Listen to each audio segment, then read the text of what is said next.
A gente vai iniciar o nosso período de estudo bíblico. A gente passou uns domingos pensando nos puritanos e aprendemos pelo menos a lição mais importante. Nós não devemos imitar o estilo puritano. O estilo puritano ficou pro século XVII. Moda e tudo mais. Brincadeira. Salmodia exclusiva, essas coisas a gente... Mas aprendemos alguns princípios que devemos manter, que toda boa igreja deveria manter. Sobretudo, um apego firme à palavra de Deus. E sabemos que apego firme à palavra de Deus tem sido uma debilidade muito séria. Aliás, muitos conhecem aqui o meu desempenho em termos de aconselhamento bíblico. Pessoas que lidam com ansiedade, medo, depressão, uma moça com a qual estou lidando. E quando eu começo com essas pessoas, eu falo uma coisa que elas consideram assim, poxa, uma novidade. Eu falo assim, olha, a única ferramenta e substância para o tratamento do que você precisa é a Bíblia. Poxa, mas como assim? Bíblia? Senão não seria aconselhamento bíblico. Mas eu creio na Bíblia. E as pessoas percebem ao longo do processo que elas não lidam adequadamente com a autoridade da Bíblia. A Bíblia não é autoridade na vida dessas pessoas. A consciência dela é, o coração dela é, o conselho dos pais ou dos amigos é para fazer ela tomar decisões. Quando ela precisa orientar algumas decisões, ela consulta um instituto, consulta o Google na internet, consulta a amiga de infância na escola, mas essas pessoas têm dificuldade de dar prioridade à palavra de Deus. Então, na prática, percebem que não estão dando o devido papel à autoridade da Escritura, à inerrância da Escritura, à dignidade, ao poder da Escritura, então, a suficiência da Escritura, né, que é o papel amplo que ela tem na vida do ser humano. Então, para fortalecer esse aspecto nosso e esse aprendizado que nós vimos na lição com os puritanos, eles que valorizaram a Escritura, que a pregação se tornou poderosa por causa da Escritura e que a vida se tornou exemplar por causa da Escritura, seguiremos os exemplos deles, não imitando eles, mas nos voltando para a Escritura para aprender o que ela é, o que ela deve ser para nós, para sermos aquilo que nós confessamos em nossos documentos. Que a Bíblia é a nossa única regra de fé e prática. Não é a nossa denominação, não é o nosso pastor, mas a Bíblia. A Bíblia dirige nosso culto, nossa vida e nossas convicções doutrinárias. Começaremos os nossos estudos com o tópico da autoridade das Escrituras. E quem vai ministrar os aspectos doutrinários desse estudo da bibliologia vai ser o Rafael. Eu vou ficar com os aspectos mais históricos. O que é o aspecto histórico? Como foi que a Bíblia se formou? E como foi que ela ganhou essa autoridade? Porque Paulo falou mal da igreja, a igreja que recebeu aquela carta não entendia que aquela carta era inspirada pelo Espírito Santo. Os membros estavam levando paulada. Como foi que a autoridade se estabeleceu? Quem foi que determinou que Tiago deveria entrar como livro da Bíblia ou não? Quais foram os critérios? E depois, como a gente tem garantia de que as... É de fora, né? Que garantia a gente tem de que as traduções que nós temos em português reflete realmente o que foi feito lá, escrito originalmente pelos autores? Então eu vou ficar com esses aspectos mais históricos e o aspecto didático. O que é o aspecto didático ou pedagógico? Como é que eu posso interpretar corretamente a Escritura? E como é que eu posso ajudar outros interpretando o versículo com elas e fazendo elas entenderem os versículos bíblicos? Então eu fico com esses aspectos e os aspectos doutrinários vão ficar com o nosso irmão. Então hoje é ele. Então é isso, bom dia. Eu estou muito acostumado a dar aula, né, para os adolescentes, que a gente está comentando. Mas vai ser legal, acho que vai ser bom aqui a gente poder falar um pouco sobre esse aspecto da Escritura, sobre a autoridade das Escrituras. Eu ainda estou um pouquinho nervoso, mas a gente vai. Tá? Eu adoro isso aqui, eu adoro dar aula, por isso até que eu levantei, achei que ia dar certo, mas não veio.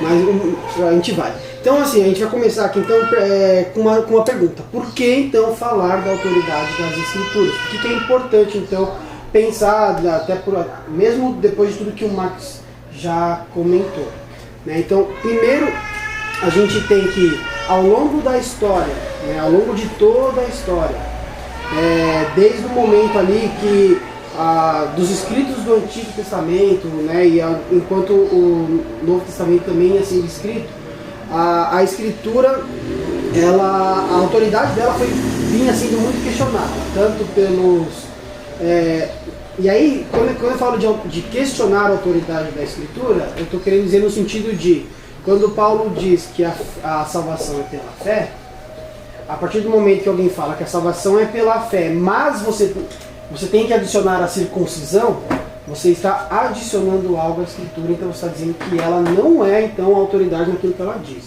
Né? Você está questionando, então é nesse sentido. O outro ponto é que, como cristãos, ela rege nossos pensamentos, ou ela deveria reger os nossos pensamentos, as nossas ações, as nossas decisões, as nossas reações. Então ela deveria direcionar isso. E aí também o mais importante da gente lembrar em questão de por que falar das Escrituras é que Deus, ele é a fonte das Escrituras. E a gente vai poder falar um pouco disso aqui até o fim da manhã. Então, se Deus é a fonte das Escrituras, portanto, a Escritura tem autoridade, porque ela é palavra de Deus. Mas a gente não vai ficar só nesse slide aqui, tá bom? Então, eu trouxe aqui algumas definições do que ao longo da história foi apresentado como autoridade, o que é a autoridade da Escritura. Tá? Falar da autoridade da Escritura no sentido de ela rege nossos pensamentos, ações e reações, parece um pouco vago. Então eu trouxe algumas afirmações de alguns teólogos, né, já que a gente está numa escola bíblica e teológica, então eu trouxe algumas afirmações da nossa própria confissão de fé, de alguns teólogos ao longo da história, tanto sendo eles presbiterianos ou batistas, para a gente poder ver então o que eles estão falando a respeito da autoridade da Escritura. Então eu trouxe aqui, primeiro, e aí eu coloquei junto ali a nossa Confissão de Fé Batista de 1689, juntamente com a Confissão de Fé de Westminster, porque elas dizem a mesma coisa, elas foram escritas muito próximas uma da outra, questão de data. A Confissão de Fé Batista ela tem um volume em 1644, mas ela é publicada oficialmente em 1689. E a Confissão de Fé de Westminster ela é publicada um pouquinho antes do que a de 89. Então, no artigo 4 da nossa Confissão de Fé, ela diz o seguinte: a autoridade da Escritura Sagrada, razão pela qual deve ser crida, não depende do testemunho de qualquer homem ou igreja, mas depende completamente de Deus, que é a própria verdade, o seu autor. Portanto, deve ser recebida porque é palavra de Deus. Basicamente, simples, a Bíblia tem autoridade porque ela é palavra de Deus. Ponto, acabou. No cristão, isso basta. Mas a gente vai olhar um pouco mais também. Eu coloquei alguns textos aqui que a nossa confissão de fé dá. Esses textos a gente não vai olhar agora, esmiuçar aqui, mas tem alguns textos mais para frente que vou pedir para a gente abrir e ler juntos, tá? Essa parte de definições é um pouco mais maçantes, porque são de fato as definições mesmo, então a gente não tem tanta interação nesse sentido, mas mais para frente ela vai ficar um pouco melhor. E aí também, não só no artigo 4º, mas também no artigo 5º de ambas as confissões de fé. Gente, aqui levanta a mão e fala, tá? Porque eu implorava isso pros meninos, só que ninguém falava não. Era raro quando alguém perguntava. Eu sempre achei, ou eles estão entendendo ou eles não entendem nada. Já está entendendo. Então, eu saí e falava assim, beleza, entenderam tudo, coisa boa. Mas então assim, acho que só sobre a questão da natureza da autoridade, acho que vale dizer que ela é a natureza de qualquer autoridade, né? Tipo assim, toda autoridade que existe, ela é uma autoridade que é derivada da autoridade do próprio Deus. Então, os pais em relação aos filhos, por que eles são autoridade? Porque Deus os instituiu como autoridade sobre os filhos. Os governantes em relação aos governados, o pastor em relação à igreja, o marido em relação à mulher, enfim, qualquer que seja a autoridade. Tem uma definição aqui que vai trazer exatamente isso. Então, no artigo 5º, seguindo ali então o assunto da autoridade, as duas confissões elas falam: nós podemos ser movidos e induzidos pelo testemunho da igreja de Deus a uma alta e reverente estima pelas Sagradas Escrituras. Então a igreja ela não tem autoridade, mas pelo convívio que a gente tem na igreja, pela forma como ela rege a vida comunitária de igreja, pela forma como o pastor guia o rebanho, os membros, a direção que a igreja toma, a gente consegue ter essa estima pela Escritura Sagrada. Então, não obstante a nossa plena persuasão e certeza de sua verdade infalível e autoridade divina, provém da operação interna do Espírito Santo. testemunhando por meio da e com a palavra em nossos corações. Então, a gente vai chegar para qualquer ímpio e falar assim, olha, você tem que fazer porque aqui está falando. Ele vai falar assim, tá, legal. Para mim, isso aqui e Paulo Freire é a mesma coisa. Né? Não tem relevância para uma pessoa ímpia, né? Para um não cristão. O que as duas confissões de fé estão trazendo é que a autoridade da Escritura, ela é levada, ela tem autoridade? Tem. Mas quem considera essa autoridade, quem segue essa autoridade? O cristão. Não por ser cristão, não por estar numa igreja, mas porque o Espírito Santo é quem testifica e é quem prova a autoridade dessa Escritura nos nossos corações. E aí eu trouxe também uma outra confissão, a confissão belga.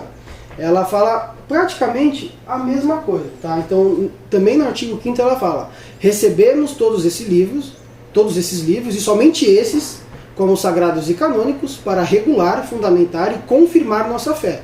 Cremos, sem dúvida nenhuma, em tudo que eles contêm. Não tanto porque a igreja os aceita e os reconhece como canônicos, aqui é importante, eu vou falar um pouquinho mais pra frente.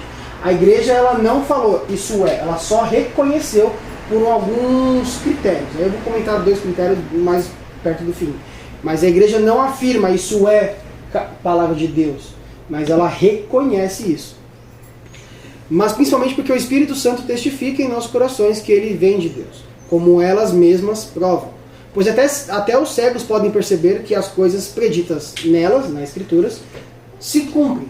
Né? Então a gente tem as profecias do Antigo Testamento. O que ele está querendo dizer é: qualquer cego guiado pelo Espírito Santo vai saber que a profecia de Isaías se cumpre em Cristo Jesus. Né? Qualquer cego guiado pelo Espírito Santo vai saber que a profecia de Joel se cumpriu em Atos 2. Então isso é o que ele está falando, que a Escritura, o Espírito Santo testifica a respeito da Escritura.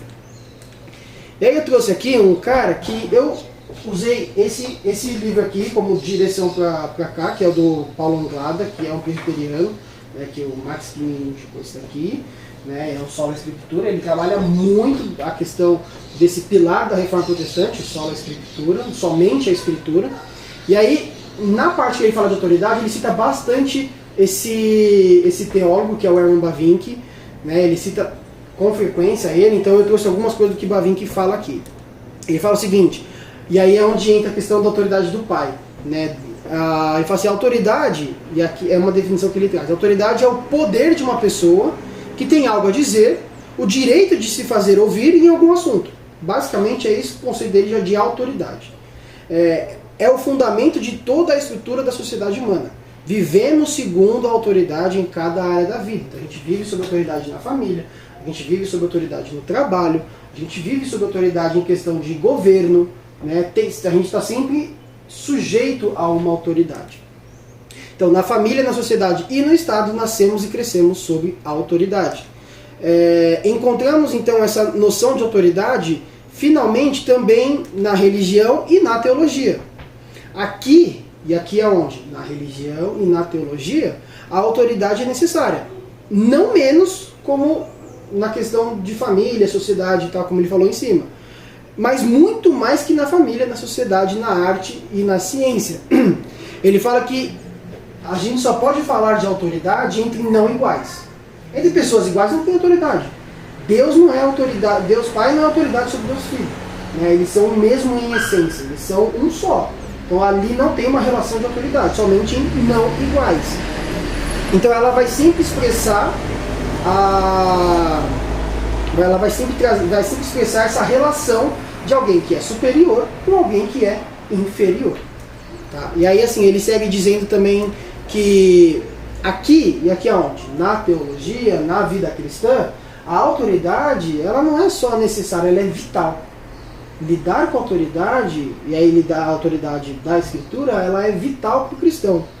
Por quê? Porque sem autoridade e fé, e aí a fé que vai do Espírito, que vai testificar a autoridade da Escritura, a religião e a teologia não podem existir nem por um momento, porque é isso que completa as duas em questão de termos ciências e reconhecermos a autoridade da Escritura. Mas a autoridade em questão tem um caráter totalmente único. Pela própria natureza do caso, que natureza do caso? Da autoridade da Escritura, ela precisa ser uma autoridade divina. Então, e aí por quê? Ele justifica isso dizendo que a religião não é uma relação de um inferior com o seu superior. Ela é uma relação de uma criatura com o seu Criador.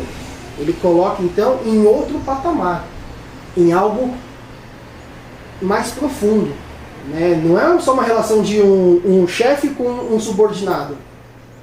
Não é uma relação de um pai com um filho. O chefe com o subordinado se enfesou do chefe e vai embora. O filho, uma hora ele encontra a sua esposa e ele vai embora. Aqui não. Aqui você tem uma relação, não de alguém que está acima e abaixo, mas uma relação de criatura com o seu Criador.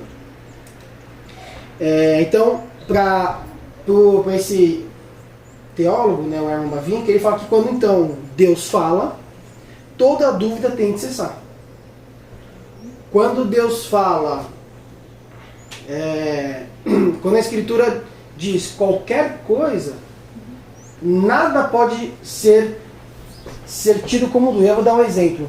Paulo falando em Romanos 9, ele, na verdade, a maioria dos escritos de Paulo, ele tem muita pergunta retórica, é aquela pergunta que você não precisa responder, você sabe qual é a resposta.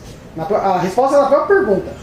Né? Então ele, falando sobre a eleição do povo, ele fala assim, não, porque Deus amou Jacó, mas rejeitou Esaú. Mas isso caracteriza como Deus sendo injusto? Não, de modo nenhum. Né? Então ele trabalha isso, então, o que ele está querendo dizer aqui quando a Escritura diz que é assim. Por quê? Porque o Espírito testifica nos nossos corações por meio da palavra que é assim. Essa relação que você falou é só a relação da criatura com o seu Criador, ou essa relação também se aplica, por exemplo, ao marido e à esposa, que não é um inferior ao outro, superior ao outro, que o marido é a autoridade. Sim. Mas no caso ele seria superior à esposa, e também no caso do pastor com as suas ovelhas. Se aplica toda a cristandade ou só a criatura com o Criador? Tá, eu vou começar de trás para frente, então. Porque a parte do marido também é mais difícil, mas vou começar de trás para frente. Na relação do pastor com a igreja, o pastor, ele é mais uma ovelha. Ele é uma ovelha dentre todas as ovelhas que Deus falou assim, vem aqui, você vai conduzi-las no meu serviço. Então, pelo fato do pastor ter essa característica, ele sim tem uma certa autoridade, mas não igualada à Escritura. A autoridade do pastor, ela é submetida à Escritura. Ao passo que se o pastor faz alguma coisa errada, ele é passível sim de correção, ele é passível de um afastamento, né? Ele é passível disso. Né? Ao contrário da Escritura, que não. A Escritura não é passível de correção, porque Deus não erra. Deus não pode ir contra algo que é da sua natureza. E aí no casamento se aplica a mesma coisa. O homem, ele é autoridade no casamento no sentido de que foi Deus que o colocou como autoridade.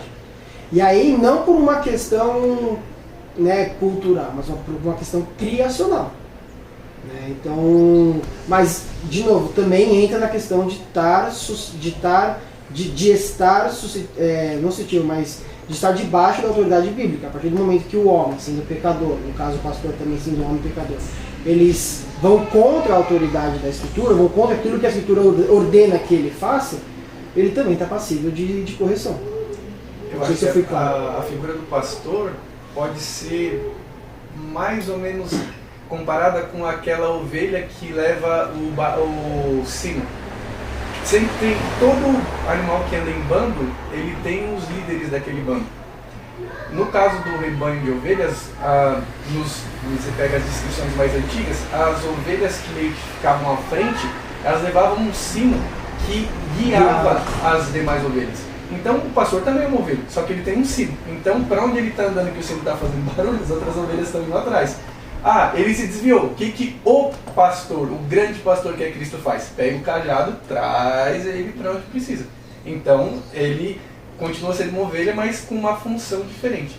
E eu acho que essa questão de inferioridade ou igualdade, por exemplo, no casamento, a gente tem que ver sobre qual aspecto a gente está falando.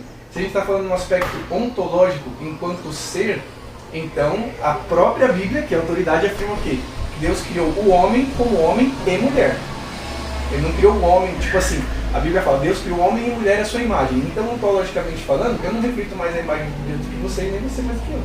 Nós, enquanto seres distintos em gênero e papéis e tudo, até a nossa estrutura psicológica é diferente, a gente reflete Deus de formas diferentes, mas não um mais do que o outro. Até porque, se eu conseguisse refletir plenamente o ser de Deus, enquanto gênero, entendeu? Então assim, a mulher ela reflete algumas características do ser de Deus melhor do que o homem melhor do que a mulher. Mas quando a gente fala em funções, a função do homem é uma função diferente da função da mulher. E eu acho que olhando do sentido hierárquico, aí sim a gente pode dizer que o marido é superior à esposa, mas da mesma forma que um sargento não é mais homem que um soldado, ele é tão homem quanto um soldado, só que ele exerce uma função diferente e direciona. Da mesma forma, o marido ele não é mais do que a esposa, nem melhor do que a esposa, mas ele exerce uma função diferente. É uma responsabilidade maior do que... Exatamente. E, por exemplo, se a gente pensar nesses termos, Deus Pai estabeleceu o plano. O Filho executou o plano. E o Espírito Santo, no passo que a gente viu hoje, é Ele quem auxilia que nós continuemos concretizando esse plano de Deus. E o fato de que o Espírito Santo é o nosso auxiliador, aquele que nos capacita, nos ajuda a viver para Deus, não faz dele menos Deus ou um Deus menor do que Cristo, porque Cristo deu a vida dele para pagar pelos nossos pecados, mas eles estão exercendo funções diferentes no papel da salvação. Então eu vejo que essa questão, aí voltando, né, na questão da autoridade, eu não saberia dizer, porque aí tem até uma treta sobre a eterna subordinação do filho ao pai e tal, não sei o que, eu não vou entrar nesses meandros. Mas eu acho que se tratando da gente, aqui nesse plano criacional, a autoridade ela tem a ver com essa questão, igual a Rafa definiu bem, e mais olhando pela questão hierárquica, não ontológica, não por aquilo que você é, mas pela função que você exerce. Exato, isso aí. E aí, então, trazendo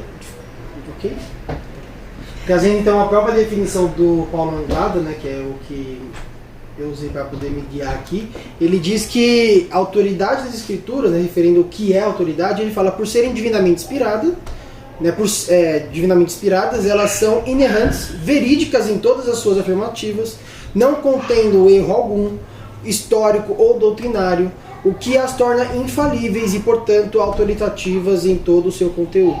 As Escrituras são a fonte suprema de autoridade que estabelece definitivamente qualquer assunto nelas tratado. A única regra infalível de fé e prática. E aí, da onde que ele tira isso? Qual que é, né, ele escalou o dedo ali? Não, ele, né, a base para toda essa parte da questão da autoridade bíblica está em Timóteo. Está em 2 Timóteo 3,16, que diz: toda a Escritura é inspirada por Deus e útil para o ensino, para a repreensão, para a correção e para a instrução na justiça. E aí no 17 diz que, que tudo isso serve para que o homem seja apto, né, para cumprir plenamente aquilo que está na Escritura, para seguir a autoridade da Escritura. Tem mais um que eu trouxe aqui, que é o Millard Erickson, que aí é um teólogo batista. Ele fala o seguinte, né, que por autoridade entendemos o direito de comandar a fé ou a ação. Basicamente essa é a definição dele. Né? Aí, só que ele destrincha um pouquinho mais. Né? Ele diz assim, no que se refere à autoridade religiosa, a pergunta crucial é: existe alguma pessoa, instituição ou documento que possua o direito de prescrever a crença e a ação em assuntos religiosos? Para nós, né, e aí é o que ele fecha isso, e aí para ele é o que é claro para ele, em última análise, se existe um ser supremo acima de todos os homens e acima de tudo o mais na ordem criada, ele tem o direito de determinar o que devemos crer e como devemos viver. Né? Então, se existe um ser supremo, e de fato existe, então é ele que tem essa autoridade, é ele que dita como as coisas acontecem. Para ele, ele fala assim, que Deus, ele tem o direito tanto pelo que é, como pelo que ele faz, que ele tem essa autoridade, né? Que ele tem o direito de estabelecer o padrão de fé e prática. Pro Millard Erickson, Deus exerce a autoridade de forma direta, né? Então, para ele, Deus escolheu se comunicar com a gente através da Escritura, certo? É a forma como ele decidiu passar a sua autoridade para o seu povo. Então, para ele, a Escritura tem o mesmo peso como se Deus aparecesse para nós e falasse: faça isso. A Escritura tem tanto peso como, por exemplo, eu sabia que depois das 10 horas eu não podia mais jogar videogame. Mas não era porque meu pai... Quer dizer, era porque meu pai uma vez chegou lá, eu estava jogando assim: filho, depois das 10 eu não quero que você jogue por conta disso e explicou lá. Então eu sabia todos os dias, meu pai não aparecia todos os dias para falar que depois das 10 não podia jogar. Mas meu pai, por ter autoridade, eu sabia disso. É a mesma coisa, Deus, a Escritura tem tanta autoridade como se Deus estivesse aqui pregando. Tanto que os autores vão dizer que quando um pregador ele expõe o texto bíblico, não é, o Marcos já falou isso, né? Não é o pregador que está falando, mas é a palavra de Deus, como se o próprio Deus estivesse falando por boca do pregador. Ô, Rafa, nesse sentido, até que ponto, por exemplo, que a igreja, porque assim, a gente parte do sentido de sola escritura, não muda a escritura, sim, certo? Uhum. Então, a Bíblia é a fonte final de autoridade, mas ela não é única. Tanto é que, por exemplo, a gente usa algumas confissões a fim de sistematizar uma interpretação e tal. Então, assim, a confissão, ela tem autoridade final? Não. A autoridade dela é derivada da Bíblia. Certo. Só que ela também é uma fonte de autoridade. Então, a gente não parte, tipo assim, somente a escritura... que foi, menina, tipo assim, não é somente a escritura no sentido de que não existem outras autoridades. Porque, por exemplo, o pastor é reconhecido como uma autoridade, certo? Pela própria escritura. Então, assim, ela define outras autoridades. Até que ponto essas outras autoridades, no sentido, agora a gente olhando para a parte religiosa, têm ou não o direito de estabelecer algo não que contrarie o que está escrito, mas que seja além do que está escrito. Por exemplo, no contexto evangélico brasileiro, durante muito tempo não se pôde usar barba. Eu só não uso barba hoje porque eu estou na polícia, mas se eu não tivesse, eu usaria barba com certeza, porque eu gosto, é mais prático, eu tenho muito, então para ficar fazendo todo dia é chato. Eu acho que eu vou deixar assim igual. Por favor, estou me sentindo sozinho. Mas assim, e isso antes era estabelecido como uma regra para quem estava na igreja. E o ponto que eu quero saber é até que ponto que a igreja, ou o pastor, ou a denominação, tem esse tipo de autoridade de fazer, porque assim, isso não está na Bíblia, certo? Então, eu acho que não entraria numa questão de certo ou errado, ou no sentido estrito da coisa, porque não está na Bíblia. Se estivesse na Bíblia, a gente podia falar, não, se está na Bíblia, então o que a Bíblia falou, tá bom, mas não é um assunto que está lá. Para o contexto, eu lembro um versículo, 1 Coríntios 4:6, que Paulo escrevendo fala assim: essas coisas, irmãos, apliquei-as figuradamente a mim mesmo e a Apolo por vossa causa, para que por nosso exemplo aprendais isto, não ultrapasseis o que está escrito. Então, se a gente tem que ir até onde está escrito, então até onde vai essa autoridade, se é que ela existe, do pastor ou outra pessoa qualquer que seja, no contexto religioso ou mesmo fora dele, de estabelecer como regra algo que não necessariamente consta na escritura. Legal. Cara, eu acho que eu parto...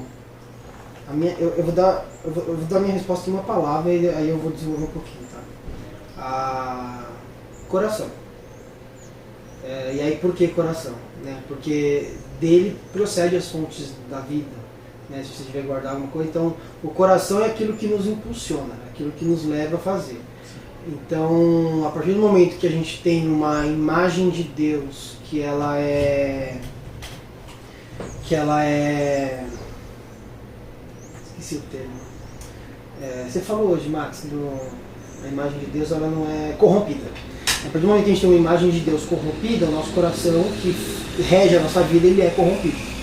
Então, um pastor, numa posição de pastor, né, aí você citou o contexto brasileiro, né, um pastor num contexto brasileiro nosso que impõe isso, né, e aí não só isso, pega coisas mais recentes, um pastor que disse que os membros têm que tomar a vacina porque senão não é crente, porque senão não pisa na igreja, né, é um tipo de autoridade que ele exerce, mas ela não tem respaldo bíblico. Então, exercer falando assim que o homem não pode ter barba, ou que o homem tem que ter barba, e, né, esse tipo de coisa, ela extrapola a autoridade bíblica. Isso no âmbito religioso. A escritura, a gente fala de sola escritura, mas quando a gente fala, por exemplo, de biologia, né, você tem as autoridades referentes à biologia. A Bíblia não está aqui para responder sobre o átomo ou sobre o plâncton que faz fotossíntese no céu. Não é esse o principal, né? O principal da escritura é a história da redenção. Então, por isso que aí sim ela é só a escritura. Mas no sentido de que um pastor tem autoridade para fazer o que ele achar que tem que fazer, se não tiver respaldo bíblico, a gente volta na questão de ser ovelha e entrar e cair na questão de ser repreendido pela própria igreja, ser repreendido pelo presbitério, né, de ficar afastado, porque extrapola e usa e aí por que eu falei do coração? Porque isso vai influenciar na questão de orgulho, ego, né, então, por isso que, e aí nesse sentido, o pastor, nesse contexto, que impõe coisas que a escritura não impõe, ou que a escritura não normatiza, não direciona, ele está indo contra o solo da escritura. Sim. Eu perguntei porque normalmente isso acontece, se o pastor for um pastor de verdade, normalmente quando isso acontece com uma pessoa que realmente é crente e tal, ele faz visando bem. Por exemplo, os mais antigos que tem essa questão da barba que eu citei. Mas por quê? Porque na época da ditadura que a gente viveu, só usava barba quem era vagabundo ou comunista. Não tinha... Então assim, meio que pra fugir da aparência do mal, então todo mundo fazia barba. Ou então, sei lá, vamos supor que hoje todo mundo que usasse sapato preto, fosse homossexual. Supondo que isso fosse uma marca distintiva desse grupo. Então não seria apropriado que nós fizéssemos uso de determinado adereço ou coisa do tipo por essa questão de identificação. Mas seria legítimo que o pastor vedasse, por exemplo, com base nisso? Entendeu? Tá, eu vou dar um exemplo e depois dou minha opinião. Sim. Ou vou dar minha opinião e depois não. Minha opinião é que não, para mim não é legítimo. Não, eu não vejo legitimidade com base na cultura. Por quê? Por conta do próprio contexto de Coríntio. Né? Você tem lá as mulheres que eram prostitutas e Paulo ele dá uma diretriz por conta dessa coisa. Nossa, ela é prostituta, tá vindo para a igreja. Né? E o que o Paulo fala? Então todo mundo usa o véu. Né? Por quê? Porque aí você iguala todo mundo, põe todo mundo no mesmo saco e já era, acabou. Né? Então não tem mais essa diferença cultural. Né? E aí, de novo, aí outro exemplo, né?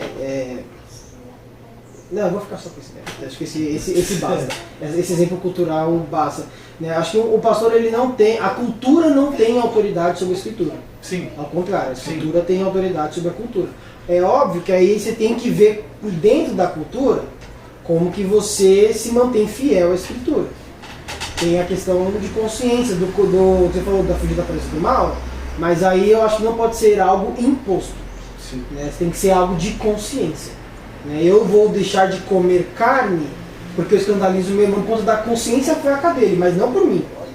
Né? Então se eu sei que o meu irmão vai falar, caramba, ele olha lá, tá de meia verde, não sei o quê, eu deixo de usar porque a consciência dele é fraca. Mas não quer dizer que a consciência dele é fraca, que eu também tenho que parar de usar, porque em algum momento ele tem que amadurecer. E também não existe tipo assim, a premissa de que alguém imponha isso pra você. Sim, eu acho que o pastor ele não tem que impor. Ele pode dar uma diretriz. Exato, ele pode dar uma diretriz, gente, ó. Estão vendo aí, tá, todo mundo que se diz aí, sei lá, sem gênero tá usando meia verde. Então, vocês que sabem. né, vai da consciência. E aí é a questão de você saber lidar com isso no dia a dia e responder à cultura com base bíblica. O neocomunismo, chamado neocomunismo, eles trabalham um assunto chamado esferas da autoridade. E fala quais órgãos são competentes para poder dizer que é o que deixa de ser dentro da sua própria esfera. Então o Estado, por exemplo, ele tem o direito de criminalizar, o que é crime ou não. O direito do Estado é a autoridade dele. E a igreja não pode ir contra essa autoridade. Ela entende que é parte daquilo que Deus deu, né, ao homem, ao governo. Na igreja, a autoridade ela tem formas diferentes também. Foi recentemente o pastor Paulo Madureira, ele falou que Cristo governa a igreja por meio dos pastores. Porque ele não está pessoalmente presente, assim, fisicamente, com a igreja. Então, quando ele ensina o Evangelho e direciona o caminho dos crentes à luz da Bíblia, não é que o pastor está fazendo isso, mas Cristo está fazendo por meio da função dele. E existem outras ferramentas de autoridade que devem julgar os assuntos menores. E Paulo, em algum momento, ainda que não dê autoridade completa à consciência, ele fala que a consciência tem um papel legítimo em assuntos, por exemplo, relacionados a costumes. E ele fala que quando os costumes entram em cena, a consciência pode dirigir a pessoa com determinado costume, mas não deve ser determinante para a igreja usar como critério para dizer o que é santo ou deixa de ser santo. Então, por isso ele fala que quem guarda festa de luas, festa de sei lá o quê, não fica criminalizando, diminuindo o que não guarda. E o que não guarda também não deve diminuir aquele que guarda. Então ele fala que nesse caso a consciência tem um papel legítimo, ou um papel que legitima a pessoa fazer ou não determinadas coisas, se a Bíblia não proíbe. O que a Bíblia proibiu claramente, ainda assim, veja só, o pastor também não tem autoridade. Pelo que eu entendo, o pastor ele é um esclarecedor, ele é o que guia a palavra no meio da igreja. Mas é a igreja que tem autoridade para lidar em termos de erro, que é falso ou verdadeiro, ou errado e certo no comportamento e na conduta da igreja. Quando alguém peca, Paulo comumente pede que a igreja reunida lide com alguma coisa. Então não é a autoridade do pastor que lida com isso, é os membros da igreja. Quando a heresia se instaura na igreja, os membros eles são responsabilizados por Deus. Ah, mas foi o pastor que trouxe. Ah, mas vocês ouviram, vocês aceitaram, não fizeram nada. Então, nesse caso, o pastor ele não é autoridade maior, a Bíblia é. E porque um crente, mais do que todas as coisas, está sujeito à autoridade da Bíblia, ele acaba sendo responsabilizado. Então, sobretudo na perspectiva batista, no ensino da igreja, o pastor tem um papel de autoridade. Na condução e no comportamento da igreja, a membresia, a congregação tem autoridade. E ela precisa olhar para a Escritura e dizer o que está certo ou não, e agir de acordo com ela. Então, essa autoridade também é derivada. Ela não vai pedir para o irmão aceitar ou deixar de aceitar algo que a Bíblia contraria. O pastor precisa estar alinhado com a Bíblia e os membros da igreja precisam estar alinhados com a Bíblia. A Bíblia é a autoridade, mas na hora de aplicar essa autoridade, o pastor tem o seu lugar, a membresia tem o seu lugar, o Estado tem o seu lugar, cada um tem a sua esfera de ação. Você pega, por exemplo, um cara que chega, uma pessoa chega na igreja e fala, e aí ele é chamado, né, então, pelo Evangelho, ele se arrepende dos seus pecados, ele em algum momento confessa para a igreja que matou uma pessoa. Ele, pela igreja, ele é aceito como redimido em Cristo, mas na autoridade do Estado ele tem que cumprir a pena dele e aí pagar pelo que ele cometeu. Então, acho que só tem mais um, que é o J.L. Parker, que eu gosto bastante dele, mas não lembro muita coisa dele ainda não, mas eu gosto bastante da forma como ele fala. Ele diz que o princípio cristão de autoridade bíblica significa que é propósito de Deus dirigir a crença e a conduta do seu povo mediante a verdade revelada que a Escritura Sagrada anuncia. Então, para ele bate muito com o que o Millard Gerton, que é batista, ele afirmou, né? Então, para ele que todas as nossas ideias, ele fala também que todas as nossas ideias a respeito de Deus devem ser medidas, testadas e, no caso, se for preciso, né, corrigidas ou então ampliadas pela Escritura. Então aqui de novo ele só fala que a autoridade do cristianismo pertence ao Deus Criador, que nos levou a conhecê-lo, a amá-lo e servi-lo, e seu modo de exercer sua autoridade sobre nós é por meio da palavra e sabedoria que está na sua palavra escrita. Tem mais alguma coisa dele aqui, mas eu quero, para a gente ir aqui então, para não ficar só nas definições, eu queria ir para onde a gente mexe então com a escritura, com a palavra, e aí para a gente olhar então algumas evidências bíblicas em relação à autoridade. O que a gente tem então é que Jesus, ele atesta a autoridade das escrituras do Antigo Testamento. Ali, na época de Jesus, o que está fechado é o Antigo Testamento. Eles não têm nada escrito do Novo, né? Obviamente, todo o Novo Testamento ele precisa de algo assim como o Antigo foi. Então, foi escrito e foi registrado por ser um Novo Testamento e também precisava também ser registrado. Então, Jesus atestando para o Novo Testamento, né, como que ele faz? Ele faz pelo modo como ele próprio usa a escritura o Antigo Testamento para acabar com qualquer controvérsia. Aí em Mateus 4:4, que é onde Jesus sempre vai falar: vocês ouviram o que foi dito, porém está escrito. Né? Vocês ouviram o que foi dito, porém está escrito. E ele vai fazer isso aí algumas vezes, mostrando a questão da autoridade da escritura. E aí, eu vou abrir aqui rapidinho o texto de Mateus, para a gente poder ver essa passagem. São poucos versículos.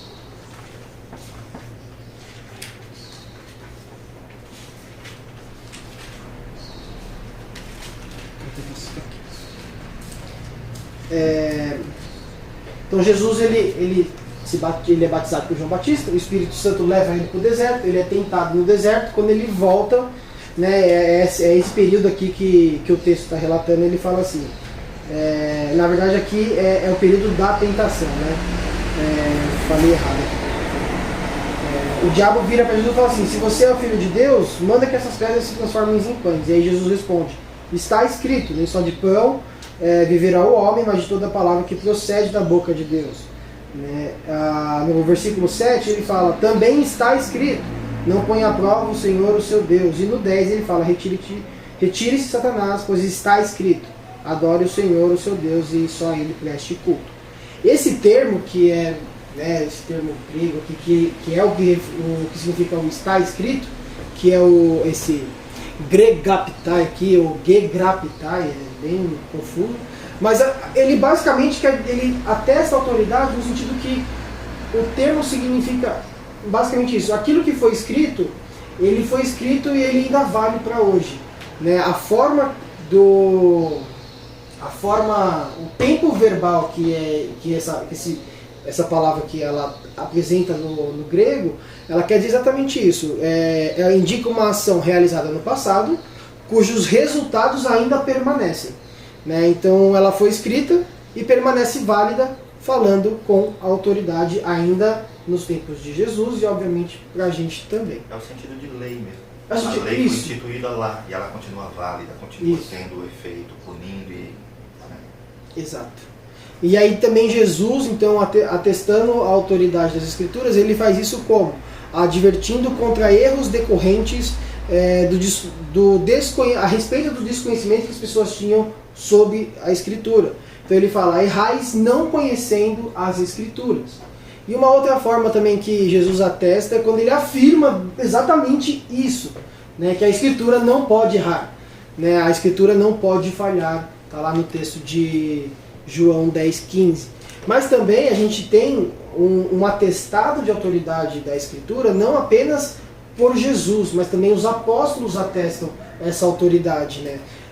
Paulo afirma essa autoridade no Novo Testamento quando ele agradece a Deus pela vida dos Tessalonicenses. Né? Ele fala o seguinte, ele está falando assim, eu agradeço, ele está escrevendo a carta e fala assim: agradeço a Deus porque vocês não receberam essas minhas palavras como palavras de homens. Né? Eu agradeço a Deus porque vocês receberam segundo verdadeiramente palavra de Deus, que atua com eficácia em vocês, os que creem. Os apóstolos e os autores, pelo menos, tá? Paulo e Pedro, nos seus escritos, eles demonstram um certo conhecimento de que aquilo que eles estão passando é uma autoridade por eles terem sido feitos apóstolos por Cristo, e é uma autoridade dada pelo próprio Deus, pelo próprio Jesus. Então eles demonstram ter consciência dos seus escritos serem palavra do próprio Deus, no sentido de ser a escritura sagrada, de ser algo que ficaria para a igreja. Principalmente quando Paulo fala assim, essa carta aqui que vocês estão lendo, manda para outra igreja ler também. Então Paulo escreve nesse sentido de demonstrando consciência da autoridade que ele está passando. Não só por ter fundado alguma igreja, por ter esse certo reconhecimento como apóstolo, mas pelo próprio sentido de o próprio Jesus deu aquela autoridade para ele. Então Pedro reconhece que os escritos de Paulo tinham a mesma autoridade das demais escrituras. E aí quando ele fala demais escrituras, que demais escrituras? O Antigo Testamento. Aqui, eu vou abrir. O Ari até leu hoje sobre isso. Ele leu, está bem no finzinho aqui de 2 Pedro 2, 2 Pedro 3, 15, ele fala: tenham em mente que a paciência de nosso Senhor significa salvação, como também o nosso amado irmão Paulo escreveu a vocês, com a sabedoria que Deus lhe deu. Ele escreveu da mesma forma em todas as suas cartas, falando nelas desses assuntos. Suas cartas contém algumas coisas difíceis de entender, as quais os ignorantes instáveis torcem, como também o fazem com as demais escrituras, para a própria destruição deles. Então aqui Pedro também atesta a autoridade dos escritos de Paulo, colocando eles no mesmo pé de igualdade das escrituras do Antigo Testamento como palavra de Deus.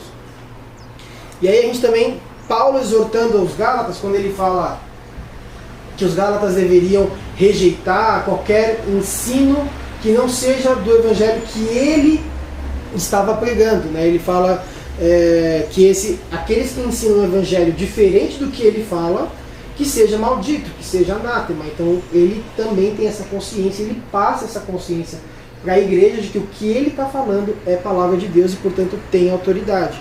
Então, a autoridade dos escritos do Novo Testamento, dos demais autores do Novo Testamento, elas não provêm de fábulas ou invenções, como Pedro fala que a gente, quando leu em 2 Pedro, que eu vou pegar rapidinho aqui para a gente ver, só umas partes aqui, Pedro fala que eles não...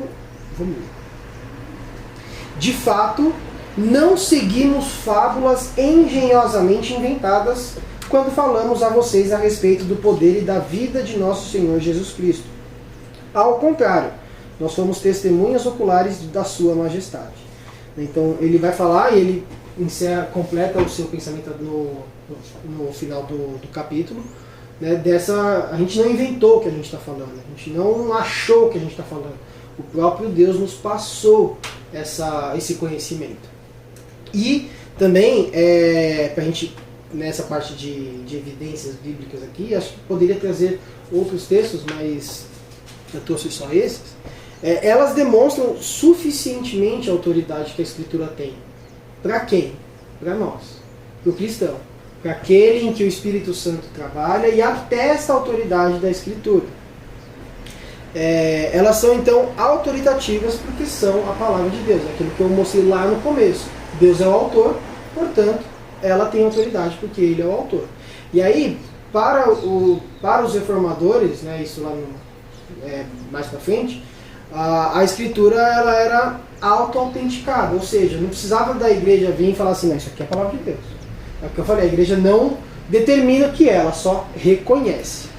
Mas então, e na história? Como que fica então esse reconhecimento da autoridade bíblica ao longo da história? O que a gente tem então é que vários outros livros foram escritos ao longo da história. Macabeus é um deles, se a gente pega, por exemplo, a Bíblia Católica, está lá Macabeus. Tem outros livros, mas eles não têm a autoridade da Escritura. Ele é um excelente livro histórico. Se você quer saber o que aconteceu naqueles 400 anos que Deus não usou mais ninguém para falar, e por que a gente chega no Novo Testamento já falando de fariseus, saduceus, esses caras todos, Macabeus ele é um excelente livro histórico para entender esse período, que é o período interbíblico. Tá? Então, mas eles são livros que não têm inspiração divina, eles são livros de fato históricos. Então a igreja ela reconhece, ela não determina como inspirados, infalíveis, inerrantes ou confiável, mas ela faz isso somente com os 66 livros que a gente tem hoje, os 39 do Antigo Testamento e os 27 do Novo Testamento. E aí eu comentei, ela reconhece, mas ela reconhece o quê? Simplesmente porque ela achou? Não, ela leva alguns critérios. E quais os critérios? Apostolicidade, então, como o Max falou, foi um apóstolo que escreveu, o cara viu Jesus ali, ele andou com Jesus, ele aprendeu de Jesus? Foi. Ou ele estava ali junto com o apóstolo o tempo todo, como Marcos, como Lucas. Né? Lucas escreve o Evangelho e escreve Atos. Né? Por que ele é tido como inspirado? Porque o cara andou com Jesus, com Paulo, que andou com Jesus o tempo todo ali. E o outro é a questão da ortodoxia. Ele está sendo fiel aos ensinos de Jesus, ao longo de todo o Antigo Testamento, se contradiz ou não. Né? Então isso é um dos pontos. Mas aí o que acontece? Todo esse conceito ele vem sendo perdido, ele foi sendo perdido ao longo da história, tanto que a própria Igreja Católica ela diz que a Igreja está acima da Escritura, porque Deus deu a Escritura para a Igreja, então é a Igreja que autentica a autoridade da Escritura. É a Igreja que interpreta a autoridade da Escritura e é a Igreja então que diz se a autoridade ou não. E aí foi uma das grandes lutas, na verdade foi a grande luta dos reformadores nessa questão de quem é a autoridade ou não, se é a Igreja ou se é a própria Escritura. Então, para Roma, a Igreja é temporal e, logicamente, então ela é superior à Escritura, e a Escritura depende dela para dizer o que é autoridade ou não.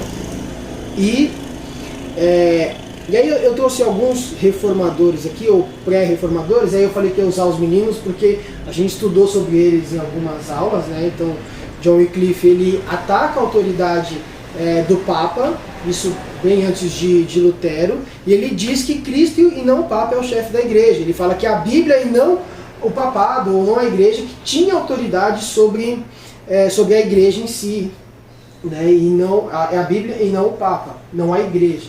E aí ele morreu feliz da vida sendo queimado.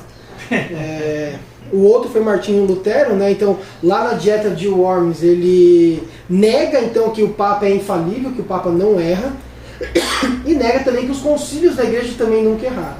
Ele, na Bíblia de Estudo da Fé Reformada, lá no finalzinho tem uma parte que fala sobre ele, que ele fala assim, que ele citou e aí o autor lá, que é o R.C. Sproul, quem organizou tudo, ele citou com aprovação o Credo Niceno, e em sua forma revisada e ampliada, que foi ampliada no Concílio de Calcedônia, dizendo: no artigo do Credo que trata do Espírito Santo, dizemos, ele falou por meio dos profetas. E assim então a gente atribui toda a Escritura ao Espírito Santo. Ou seja, toda a Escritura foi o Espírito Santo quem inspirou, mas na verdade a melhor palavra para isso é expirou. Né? Não inspirou, porque o inspirar tem sentido de trazer para si, mas o expirou e supervisionou os escritos do Antigo e do Novo Testamento.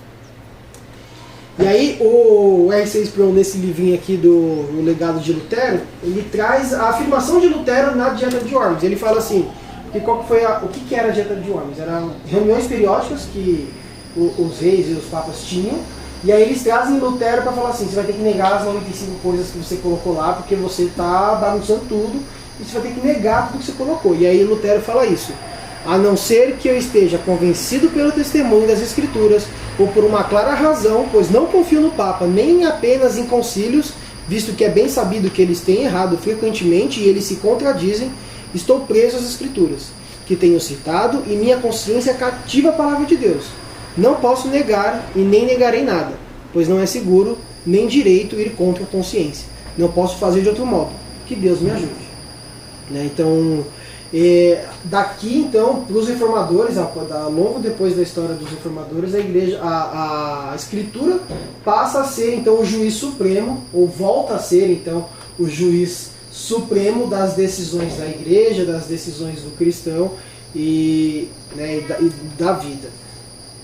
E aí a gente citou o texto de Tessalonicenses, Calvino, ele comentando o texto de 2 Timóteo, ele diz o seguinte: este é o princípio que distingue nossa religião de todas as demais. Sabermos que Deus falou conosco e estamos plenamente convencidos de que os profetas não falaram impelidos de si mesmos, mas sendo instrumentos do Espírito Santo, eles proferiram somente o que do céu foram comissionados para falar. Então, tanto os profetas quanto os apóstolos fizeram e trabalharam essa questão. Só o que escreveram, falaram o que falaram, relataram o que relataram, porque o Espírito Santo de Deus os levou a isso, mas tudo que eles falaram foi dado por Deus e nada limitado por ele. E aí, então, só para a gente considerar algumas coisas aqui para acabar, e aqui aí eu peguei de um texto algumas que eu peguei do texto do Nicodemos, de um texto do Nicodemos, ele fala o seguinte: podemos confiar plenamente em tudo que a Bíblia diz, pois é palavra de Deus. Devemos nos submeter à sua autoridade, reivindicações, promessas, advertências, orientações e instruções. Devemos guiar nossa conduta, decisões, escolhas e toda a nossa vida pelos seus ensinos, normas, promessas e encorajamentos. E podemos anunciar o Evangelho com convicção, sabendo que Deus honrará a sua própria palavra. Deus é fiel a si. Deus não é fiel ao que a gente fala, ao que a gente faz, ao que a gente promete que vai fazer. Não, Deus é fiel à sua própria palavra. Então, se Deus falou que salvará pecadores por meio da pregação, é assim que Ele vai salvar é assim que Ele chama os seus eleitos. E aí, só para encerrar, eu trouxe só para a gente lembrar aqui desse salmo, porque eu acho que esse salmo ele remete bem à questão da autoridade e de quem o cristão tem que levar em consideração no dia a dia, porque ele fala que feliz é aquele que, bem-aventurado é aquele que não anda seguindo o conselho da cultura, não anda no conselho do ímpio, mas ele medita na lei do Senhor de dia e de noite. Então é ela quem rege esse cristão, é ela quem rege o crente ao longo da sua vida. E aí, de tudo isso, a Escritura, a gente vive pelo sol da Escritura, porque a Escritura ela glorifica a Deus, ela exalta a Cristo, né? Ela não vai, como o tio Nico diz, ela não adula o ego humano. Tá? Então, é isso sobre a autoridade da Escritura. O assunto ele é muito vasto, muita coisa para a gente considerar. Eu tentei trazer o máximo que dá para a gente fazer numa aula só, mas é isso. Dúvidas? Pergunta. Senão eu vou achar que nem os adolescentes entenderam tudo. Eu já perguntei muito. Perguntaria? Não, tá de boa? Tá bom.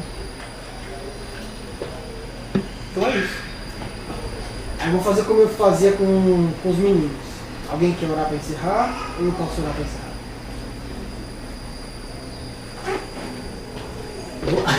Os meninos ficavam assim: ai, meu, ora aí. Eu falei: não é para ficar forçando outra parte. Não é ficar olhando pro lado.